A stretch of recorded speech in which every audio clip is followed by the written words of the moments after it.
Les acteurs du marché des changes, c'est le deuxième point dans le cadre de ce chapitre qu'on va traiter. Alors, à ce niveau, on peut signaler qu'il existe 5 acteurs principaux, à savoir les banques sont commerciales, qui sont considérées comme au cœur du marché des changes. Ils ont un rôle principal, vu que l'ensemble des opérations passent par les banques. Comment? L'ensemble des transactions internationales, elles impliquent le débit et le crédit de compte qui sont ouverts auprès de banques commerciales sur différentes places financières. Deuxième catégorie, c'est les entreprises engagées dans le commerce international. Ces sociétés opèrent dans plusieurs pays, elles effectuent et reçoivent des règlements de toutes sortes de monnaies. Elles ont besoin de la monnaie du pays où elles opèrent pour payer les salaires de leurs ouvriers. Exemple ici des multinationales, des filiales des entreprises étrangères, etc. Donc, elles ont un rôle à jouer dans le cadre du marché de change. Les institutions financières non bancaires, comme les sociétés de gestion d'actifs et les sociétés d'assurance, c'est une catégorie ici qui est liée intrinsèquement à l'ensemble des transactions qui nécessitent des services qui sont liés à ces transactions. Donc, généralement, les opérations effectuées, elles nécessitent des services qui sont gérés par cette catégorie d'institutions. Les banques centrales de tous les pays, ils conservent des réserves officielles de change pour se prémunir contre les aléas de la conjoncture économique. C'est sur la base de ces réserves que la banque centrale d'un pays, elle pilote la conjoncture. Donc, ce sont des réserves de différents types de change. Dans le passé, les réserves officielles étaient essentiellement constituées d'or, mais aujourd'hui, elles comprennent une part importante d'actifs financiers étrangers en dollars et en euros, qui sont considérés comme les principales monnaies internationales de réserve. Donc, les banques centrales, elles agissent à travers la politique monétaire en matière d'action sur la conjoncture. Comment? C'est les réserves détenues par les banques centrales, ils permettent d'acheter ou de vendre des actifs sur les marchés de capitaux. En contrepartie de quoi, elles augmentent ou bien elles diminuent la monnaie en circulation.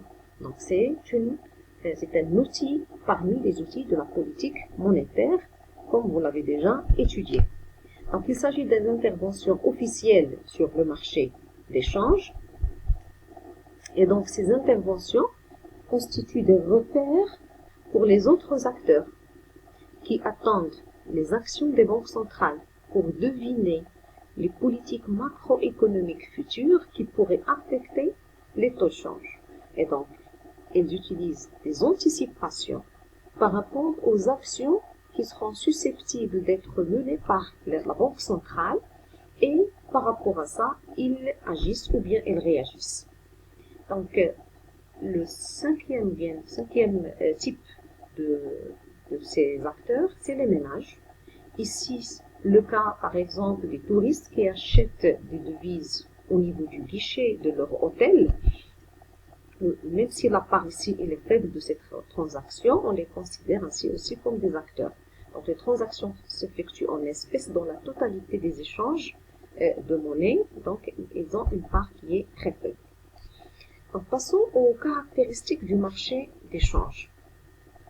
Parmi les caractéristiques du marché des changes, on peut d'abord citer le fait que le volume mondial traité sur le marché des changes, il est énorme et augmente régulièrement.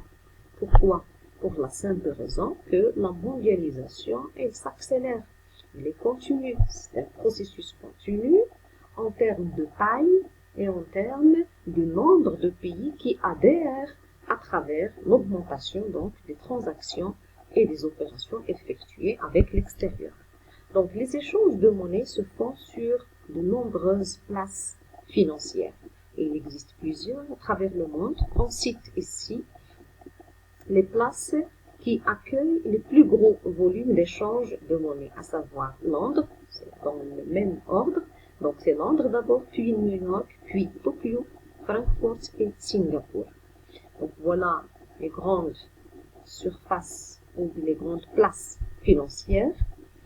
Mais grâce aux moyens de communication et de technologie de l'information et de la communication, quand on parle du village planétaire à travers cet outil, même les informations économiques elles sont transmises de manière immédiate et partout dans le monde, quelle que soit l'heure.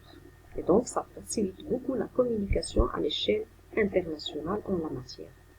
Et comme le dollar joue un rôle central dans la majorité des transactions de change, on parle de monnaie véhiculaire plutôt, ou bien de monnaie internationale. Qu'en est-il alors de l'équilibre sur le marché des changes? Quand est-ce qu'on parle d'un équilibre au niveau de ce marché? On dit que le marché des changes est à l'équilibre lorsque, d'abord, le taux de change qui s'établit sur le marché, il correspond au taux auquel les intervenants sont désireux de détenir des dépôts dans différentes monnaies. C'est-à-dire que l'ensemble des différentes monnaies, il procure une rentabilité qui est similaire. Et donc, tous les dépôts bancaires libellés dans toutes les monnaies, ils offrent la même rentabilité anticipée. Donc, la parité du taux d'intérêt, bien la TPI, elle est respectée. Donc, c'est une condition de base de l'équilibre. On va l'expliquer par la suite dans le cadre d'un exemple. Alors, les intervenants sur le marché des changes, ils ne se soucient plus de détenir des dépôts en dollars ou bien en euros, donc ils sont indifférents dans ce cas. Et pourquoi? Alors, à travers ces exemples, on va traiter trois cas. Le cas où le taux d'intérêt en dollars égale à 6% et le taux d'intérêt en euros égale à 4%. Donc ici, on suppose, avant de supposer, le taux d'intérêt en dollars égale à 6%, donc généralement il est attirant en termes de dépôt que le taux d'intérêt en euros qui est seulement de 4%. Mais, suite aux anticipations, on suppose que le dollar, on considère qu'il est susceptible de se déprécier par rapport à l'euro de 4% sur l'année. C'est-à-dire que la Banque centrale, elle va opter pour la dépréciation. Et donc, elle va réduire la valeur du taux d'intérêt de 2% pour le dollar. Dans ce cas, le dollar, ou bien l'euro, il va dépasser le dollar par 2%. Et donc, c'est l'euro qui va devenir plus rentable par rapport au dollar.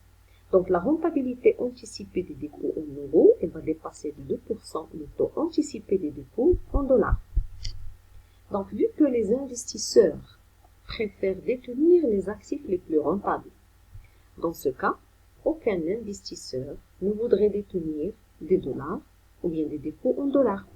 Et ceux qui les détiennent, ils vont chercher à les vendre contre des dépôts en euros. Donc, la conséquence, c'est quoi? C'est que l'offre, elle est excédentaire pour les dépôts en dollars.